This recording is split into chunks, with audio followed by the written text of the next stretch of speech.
Incredibly weak, Baki surprisingly spread his arms wide during the fight. However, at the moment his opponent's attack landed, it turned out he had only struck Baki's afterimage. The truth was, during a previous battle, Baki had been struck by the deadly hands of Ryuko Ko, and a massive amount of poison had been injected into his body. This caused his muscles to start deteriorating, and he was left barely alive, relying on a breathing machine to survive. Even the world's top doctors had no idea how to help him. Upon hearing this news, Baki took his girlfriend and went to the secluded home of Ando, who had been living in isolation for many years. Baki hoped to spend his final days with her there. After hearing Baki's tragic story, Ando immediately began preparing an antidotal herbal medicine. After drinking it, Baki regained a little strength. He then took his girlfriend to the river to fish, trying to enjoy whatever time they had left. As they were returning, they encountered the mighty Reiki Ko, who had come to watch Baki. Seeing this, Baki immediately approached to greet him. But before he could say anything, Ko suddenly attacked. The blow knocked Baki unconscious in an instant. Baki's girlfriend rushed forward, trying to argue, but their argument was cut short by the sound of a helicopter approaching in the distance. It turned out Ko's actions were not meant to harm Baki, but to convince him to travel to China for treatment.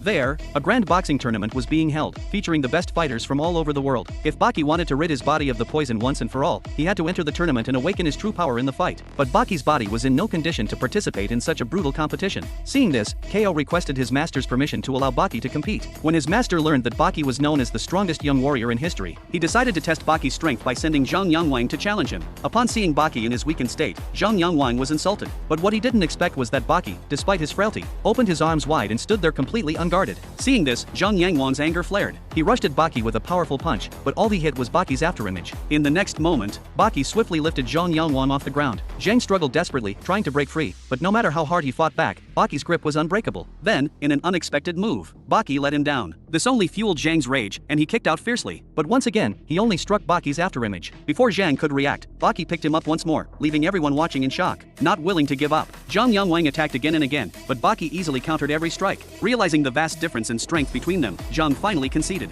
In the end, Baki earned his place in the tournament.